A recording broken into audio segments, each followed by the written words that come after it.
સાબરકાંઠામાં બટાકાની ખેતી કરતા ખેડૂતોને આવ્યો બરબાદ થવાનો વારો। પાકમાં રોગના આક્રમણથી મહેનત ધોવાઈ ગઈ। બટાકાનું વાવેતર કરતા ખેડૂતોની હાલત કફોડી બની છે। મોટાભાગના ખેતરમાં સુકારા સહિતનો રોગ જોવા મળતા ખેડૂતોને ભારે નુકસાન થઈ રહ્યું છે, તો ઉત્પાદનમાં પણ ભારે ઘટાડો જોવા મળ્યો। સાબરકાંઠા જિલ્લામાં 27,000 હેક્ટર કરતા વધુ વિસ્તારમાં બટાકાનું વાવેતર કરવામાં આવ્યું। એમાંય મોટાભાગના ખેડૂતોએ કોન્ટ્રાક્ટ ફાર્મિંગ દ્વારા ખેતી કરી। બટાકાની ખેતી પાછળ 1 વીઘા દીઠ 50 થી 55 હજારનો ખર્ચ થાય છે।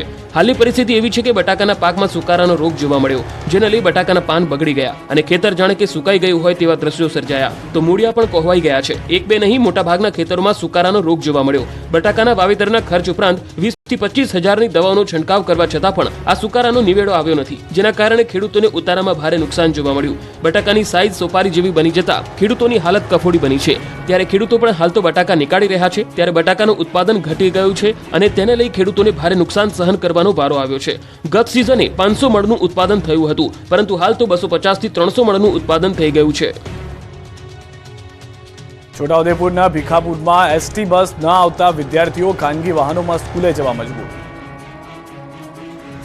કોઈ વિદ્યાર્થીઓ ચાલીને જઈ રહ્યા છે, કોઈ 2 વ્હીલરમાં તો કોઈ ખાનગી વ્હીકલમાં સ્કૂલ જઈ રહ્યા છે। આ સવારી 1-2 કિલોમીટરની નથી, 14 કિલોમીટરની છે।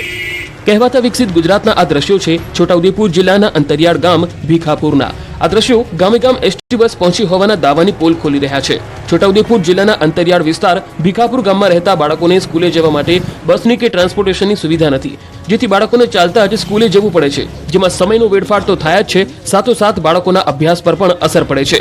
રોજ બાળકોને આવવા જવા માટે 14 કિલોમીટર ચાલવું પડે છે। ભીખાપુરા ગામની આસપાસના લગભગ 80 ગામના 4000 થી વધુ બાળકો ભીખાપુરની શાળામાં અભ્યાસ માટે આવે છે, પણ બાળકો માટે સ્કૂલે આવવા જવાની બસની વ્યવસ્થા નથી, જેથી કેટલાક 3 કિલોમીટર તો કેટલાક બાળકો 5 કિલોમીટર અને કેટલાક 7 કિલોમીટરથી ચાલતા આવે છે। આ વિદ્યાર્થીઓ શિયાળાની કડકડતી ઠંડી હોય કે ધોધમાર વરસાદ કે પછી કાળઝાળ ગરમી, આ જ રીતે શાળાએ પહોંચે છે। ચાલીને જવામાં ક્યારેક દીપડાનો ડર સતાવે છે। જે ખાનગી વાહનો ચાલે છે તેમાં ઘેટા બકરાની માફક બાળકોને બેસાડવામાં આવે છે, એટલે વાલીઓ જીવના જોખમે ખાનગી વાહનોમાં મોકલવાને બદલે ચાલીને જ મોકલે છે। આ અંગે અનેકવાર રજૂઆત કરવા છતાં તંત્રને આ ગામના વિદ્યાર્થીઓની વેદના સાંભળવાનો સમય નથી, ત્યારે હવે સરકાર જ તેમના બાળકોની ચિંતા કરી બસની સુવિધા કરી આપે તેવી માંગ શિક્ષકો અને વાલીઓ તેમજ બાળકો કરી રહ્યા છે। સાબરકાંઠામાં 5 વર્ષથી ગોકળ ગાયની ગતિએ ચાલી રહ્યું છે બ્રિજનું કામ। વાહન ચાલકોની મુશ્કેલી વધી। સાબરકાંઠામાંથી પસાર થતો નેશનલ હાઈવે નંબર 48 ને 6 લેન બનાવવાનું કામ ચાલી રહ્યું છે। છેલ્લા 5 વર્ષ જેટલો સમય વીતી ચૂક્યો હોવા છતાં કામ પૂરું થયું ન હોવાથી વાહન ચાલકોને ભારે હાલાકીનો સામનો કરવો પડી રહ્યો છે। રસ્તાની ખરાબ હાલત હોવાને કારણે વારંવાર ટ્રાફિક જામની સમસ્યા સર્જાઈ રહી છે। નેશનલ હાઈવે નંબર 48 પર દિલ્હી રાજસ્થાનથી આવતા માઉન્ટ આબુ અંબાજીના પ્રવાસીઓનો ધસારો વધુ છે, જેમને હાલાકીનો સામનો કરવો પડી રહ્યો છે। તો સાથે આસપાસ શાળા કોલેજો હોસ્પિટલ હોવાથી સમસ્યામાં વધારો થયો છે। ટ્રાફિકમાં અનેકવાર એમ્બ્યુલન્સ પણ ફસાઈ જાય છે। જો કોઈ વાહન બગડે કે અકસ્માત સર્જાય તો ભારે ટ્રાફિક જામ થઈ જાય છે, તો કેટલાક વિસ્તારમાં રસ્તો પણ ખખડધજ થયો છે। એક બાજુ વિકાસની વાતો થાય છે તો સામે છેલ્લા કેટલાય વર્ષોથી હાઈવેનું કામ પૂરું થતું નથી, જેને લઈ વાહન ચાલકો સહિત સ્થાનિકોમાં પણ રોષ જોવા મળ્યો। હવે ફરી એકવાર સ્થાનિકો અને વાહન ચાલકો વિરોધ કરે તો નવાઈ નહીં। ટોલ ટેક્સના નાણાં ઉઘરાવવામાં આવે છે, પરંતુ સવલતોના નામે મીંડું છે।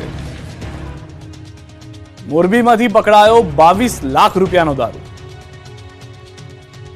મોરબી એલસીબીએ કચિંગ વેળાએ દરોડા પાડી 1500 બોટલ વિદેશી દારૂ ઝડપ્યો છે। શહેરના વાવડી રોડ પરથી 4 ઇસમો કુલ રૂપિયા 22.65 લાખના મુદ્દામાલ સાથે ઝડપાયા।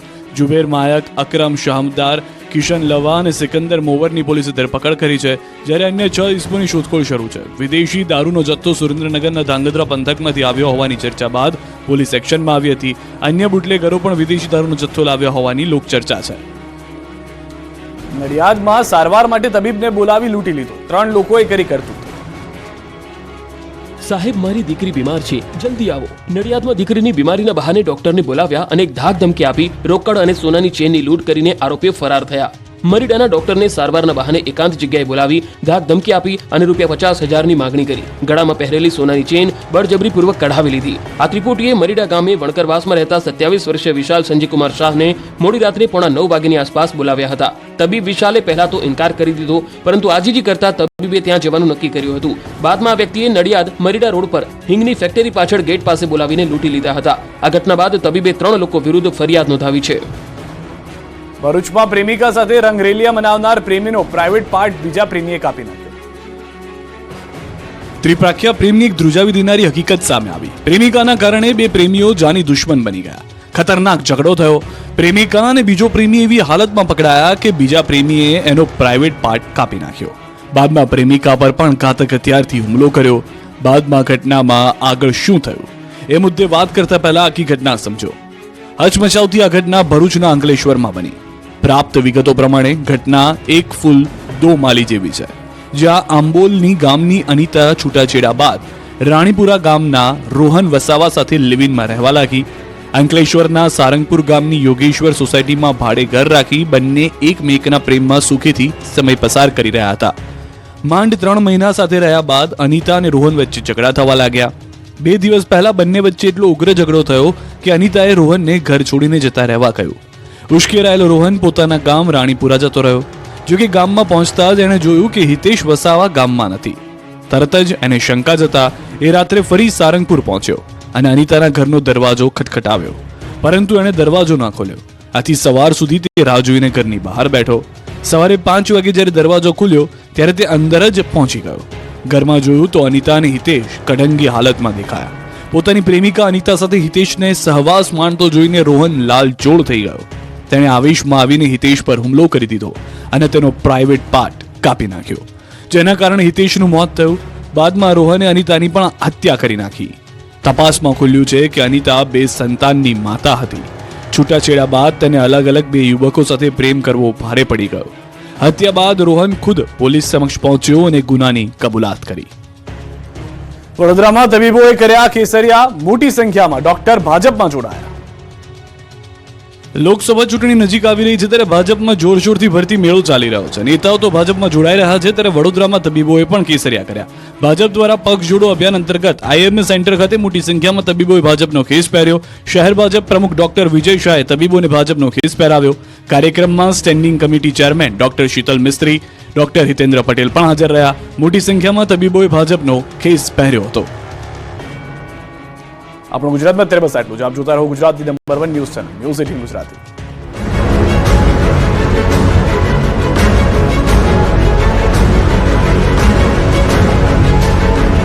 બધું જોયું છે, જાણ્યું છે. ઉત્તરોત્તર વિકાસ થતો ગયો. રિયલ એસ્ટેટમાં ખૂબ સારો વિકાસ થયો. જે ટાઉનશીપ અને મોલ ને જે કલ્ચર અહીંયા જામનગર માટે કર્યું એ અધરવાઇઝ જામનગરમાં આવું કોઈ કલ્ચર હતું જ નહીં. રાજાશાહી વખતનું ઐતિહાસિક શહેર જામનગર માત્ર ગુજરાત જ નહીં વિશ્વના નકશામાં ઉભરી આવ્યું છે. રિલાયન્સ ઇન્ડસ્ટ્રીઝે જામનગરની કાયાપલટ કરી દીધી છે.